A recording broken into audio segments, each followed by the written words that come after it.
Salutare dragilor, am revenit cu un nou clip. Astăzi am la test Royal Enfield Interceptor sau, cum s-ar zice în daca veche, Interceptor.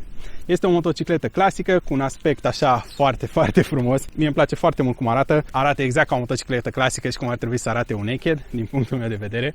Motocicleta asta a fost produsă pentru prima dată la începutul anilor 60 și s-a produs până anii 70. A avut o durată de viață destul de mare, câteva versiuni în perioada respectivă, iar recent a apărut din nou pe piață sub o nouă formă, însă cu un aspect clasic care amintește de motocicleta originală. Are un motor de 650 de cm3, 2 cilindri în linie cu un sunet extraordinar.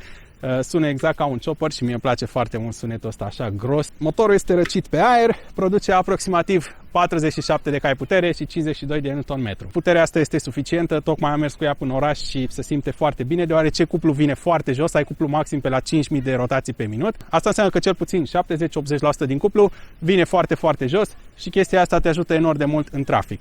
Cutia de viteze este foarte bine etajată și ea de obicei în a doua stai cam pe la 3000 de ture la 60 la oră și este excelentă în trafic. Treptele se schimbă foarte ușor.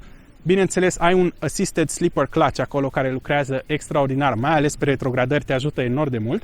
Legat de ieșit în afara orașului, motocicleta asta are o șa un pic cam tăricică. Aș zice eu că după o oră, două de mers o să o resimți un pic. Însă suspensia este foarte bine echilibrată, mai ales pentru cineva de greutatea și înălțimea mea. N-am simțit să fie prea moale. Mai ales pe frânare nu simți că face dive-ul respectiv și că se încarcă prea mult suspensia față, ba dimpotrivă stă foarte bine pe drum și după cum spuneam este o motocicletă standard, un naked cu o poziție foarte bună. E genul ăla de motor cu care ieși la plimbare, te duci la muncă, mergi până în oraș și când se face vineri după amiază, ai plecat un pic mai devreme de la muncă, te-ai urcat pe el și te-ai dus bineînțeles pe autostrada Soarelui până la mare să bei o bere liniștit pe plajă.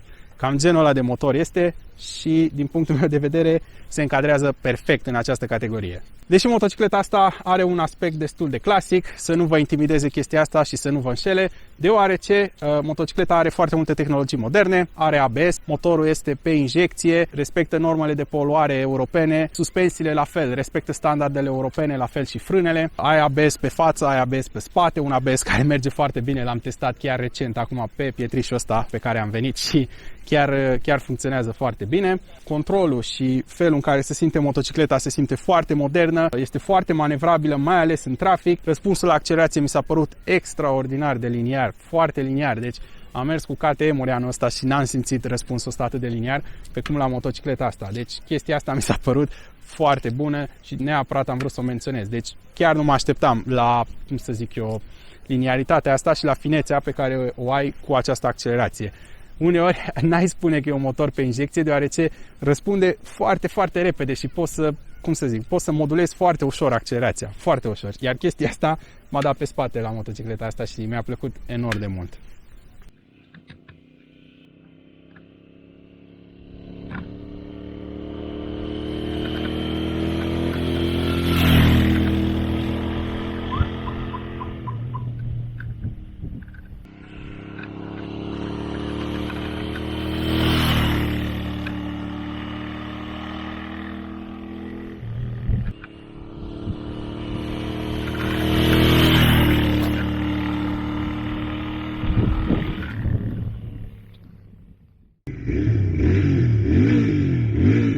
Ce sunet are!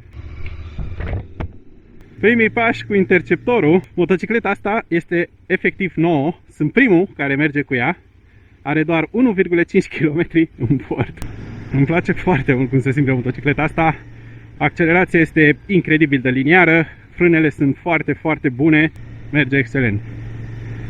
Șaua este un pic cam tare, se simte un pic cam tare, însă în combinație cu suspensia face o treabă excelentă.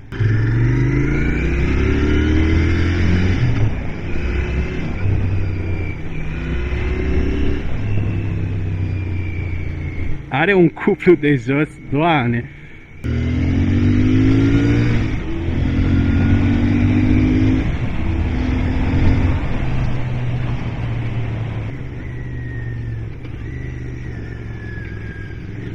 Te poți ridica ușor în scăriță la nevoie, după cum ați văzut. Da, îmi place, chiar îmi place foarte mult.